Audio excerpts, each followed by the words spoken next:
नमस्कार मित्रों, शिक्षा साहित्य दर्पण में आपका स्वागत है। जैसा कि हमारा diagnostic teaching and remedial teaching के विषय में चल रहा था, इसके पहले के लेक्चर में हमने जो है निदानात्मक शिक्षण और उपचारात्मक शिक्षण के विषय में जाना। आज हम भाषा कौशलों का उपचारात्मक कार्य कैसे किया जाता है उसके विषय में पढ़ेंगे। तो दोस्तों शुरू करते हैं अपना वीडियो। भाषा कौशलों का उपचारात्मक कार्य। विद्यालय पाठ्यक्रम में छात्र हिंदी को एक विषय के रूप में पढ़ते हैं। हिंदी के पाठ्यक्रम में प्रारंभिक कक्षाओं में भाषा व्यवहार पर अधिक ध्यान दिया जाता है। उच्च कक्षाओं में साहित्य अर्थात गद्य, पद्य, नाटक, कहानी, एकांकी, उपन्यास आदि विधाओं की जानकारी दी जाती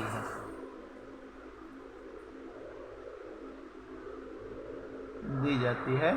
भाषा के दैनंदिन व्यवहारों में भाषा के कौशल ही काम आते हैं। यूँ कहा जा सकता है कि साहित्य की रचना भी कौशलों में ही होती है। इसलिए जब छात्र साहित्य का अध्ययन करता रहता है तो परोक्ष रूप से वह भाषा कौशलों को सीखता रहता है।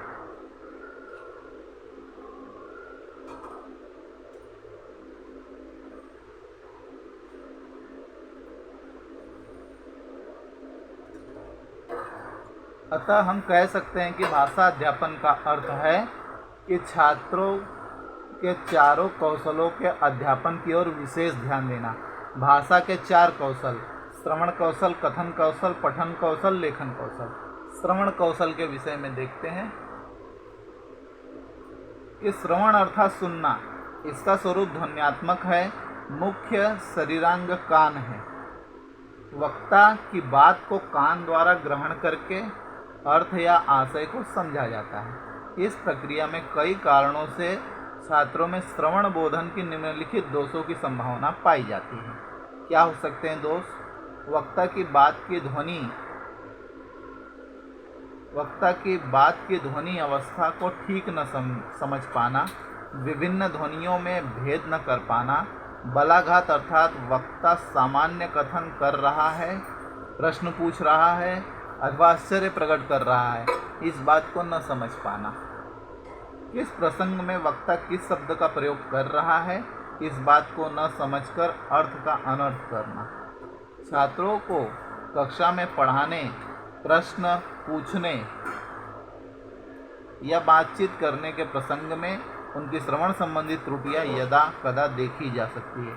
इन त्रुटियों का निदान करके तत्काल उनका उपचार करना चाहिए।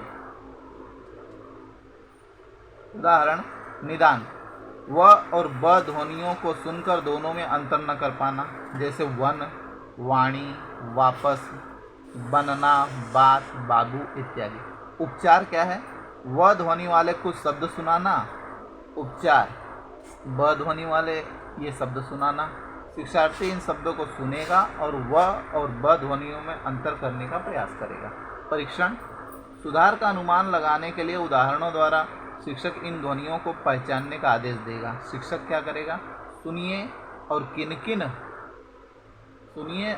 किन शब्दों में व और ब ध्वनियाँ हैं उन्हें पहचानिए। किताब, वासुदेव, बातें, विश्वास। श्रवण कौशल पढ़ाने या उसे त्रुटि रहित बनाने के लिए छात्र को निरंतर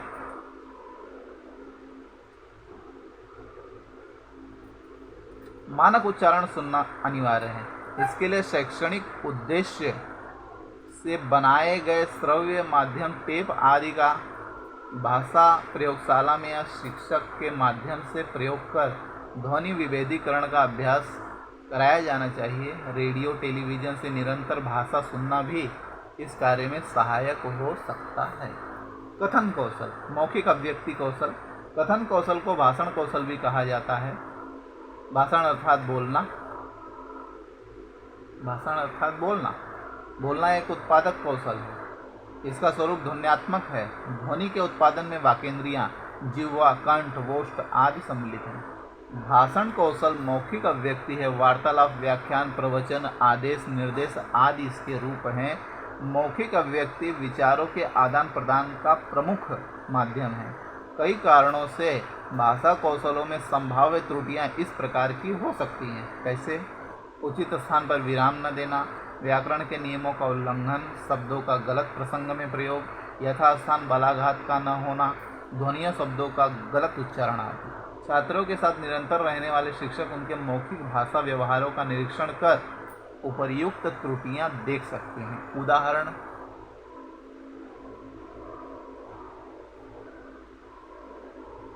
निदान: छात्र स और श के उच्चारण में गलतियां करते हैं, जैसे स को श या प्रायः स को स बोलते हैं। उपचार: छात्र शिक्षक का अनुकरण करके इन शब्दों का सही उच्चारण करेगा। उपचार क्या है? शिक्षक: सुनिए और बोलिए, सीता सरकारी स्कूल में सिखाती है। छात्र दोहराता है। शिक्षक: मैं आपसे शर्त हार गया। छात्र दोहराता है। शिक्षक: आप सभी अभ्यास पुस्तिका में षटकोण बनाइए। छात्र दोहराता है। यदि शिक्षक का उच्चारण मानक है तो उसे छात्रों के दोषों को दूर करने का सर्वोत्तम साधन मानकर शिक्षक पर भरोसा किया जा सकता है। अन्यथा शिक्षण सामग्री को टेपांकित कर उसको बार बार सुनना और उसका अनुकरण करके अपनी भाषा को टेपांकित कर सुनना तथा अपनी त्रुटियों को दूर करते हुए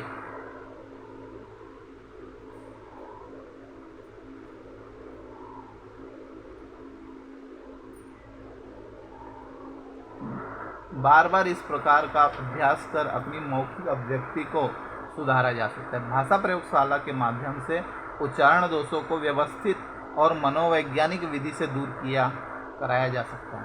पठन कौशल: पठन का अर्थ है लिखित सामग्री को सस्वर या मौन रूप से पढ़कर अर्थ समझना। इस प्रक्रिया में आँख का प्रमुख स्थान है। शिक्षार्थी पठन क्रियाओं में सामान्यतः निम्नलिखित त्रुटियां कर सकते हैं। क्या कर सकते हैं?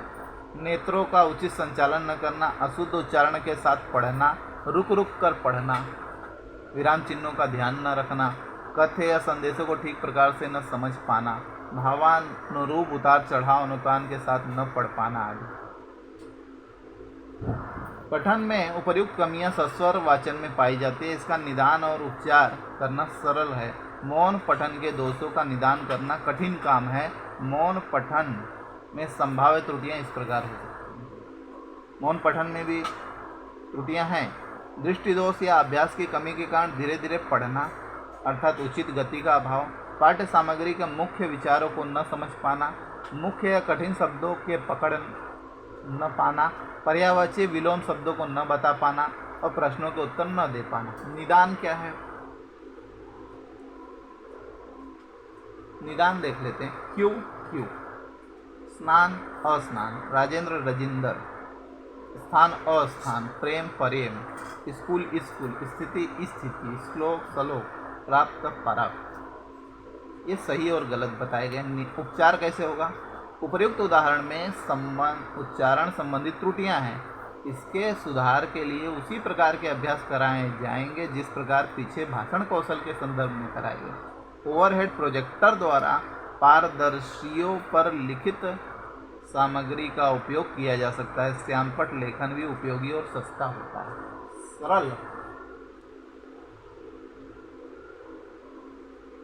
सरल और रोचक शैली में लिखित पुस्तकें भी पठन अभ्यास के लिए अति उपयोगी होती हैं।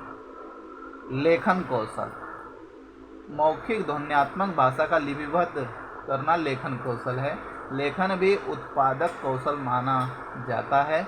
लेखन के विविध स्तर हैं। लिपि चिन्हों को सुंदर सुडौल लिखना, मानक लिपि लिखना, लिपि चिन्हों को मिलाकर संयुक्ताक्षर और शब्द लिखना, इसके उपरांत पत्र, निबंध, कहानी, प्रश्नोत्तर आदि लिखना लेखन कौशल के उदाहरण हैं। लेखन कौशल में संभावित त्रुटियां इस प्रकार की हो सकती हैं। वर्तनी की त्रुटियां होना, लेख का सुपाठ्य न होना, उचित परिच्छेद न बना पाना, लेखन कार्य में रुचि न होना, विराम चिन्हों का उपयोग न करना, व्याकरण के नियमों का उल्लंघन, असावधानी और लापरवाही। उदाहरण और निदान: अमानक संयुक्ताक्षर बनाना, मानक अमानक, मानक अमानक। ये सब इसके उदाहरण दिए। उपचार इसमें प्रथम संयुक्ताक्षर मानक हैं और छात्रों की जानकारी के लिए इस पद्धति और नियमों को समझना चाहिए। उदाहरण निदान। अज्ञानतावश प्राय शिक्षार्थी वर्तनी की निम्नलिखित त्रुटियां करते हैं। अशुद्ध शुद्ध, विद्या को विद्या लिखते हैं, विद्यालय को विद्यालय लिखते हैं, अध्यापक को अध्यापक लिखते हैं और अध्ययन को अध्ययन लिखते हैं। उपचार इन त्रुटियों को दूर करने के लिए शिक्षार्थियों को श्रुतलेख, अनुलेख, सुलेख आदि का अभ्यास कराया जाना चाहिए। इसके अतिरिक्त कौशल संबंधी त्रुटियों के अध्ययन में बोधन संबंधी दोषों या कमियों पर भी उचित ध्यान देना आवश्यक है।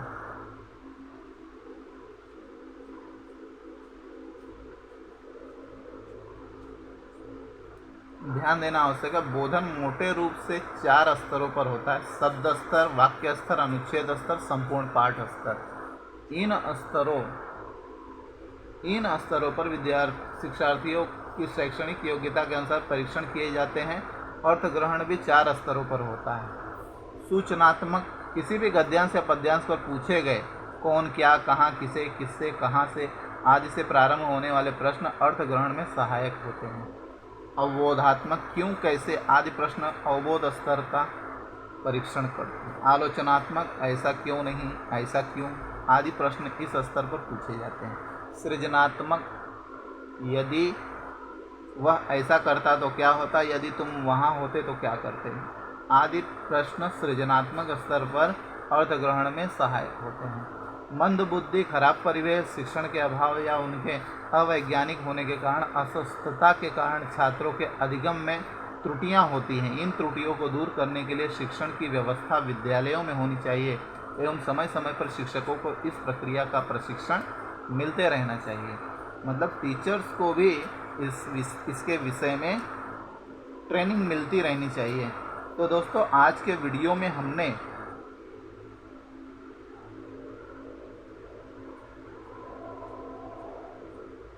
आज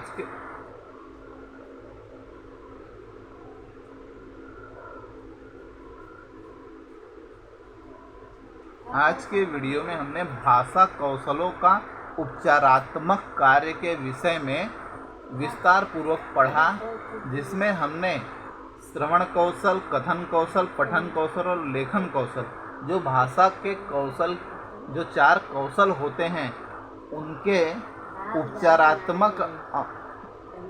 उपचारात्मक और निदानात्मक, उसके उपचारात्मक कार्य के विषय में हमने आज विस्तार पूर्वक पढ़ा। तो दोस्तों, आशा है आप लोगों को ये मेरा प्रयास पसंद आया होगा।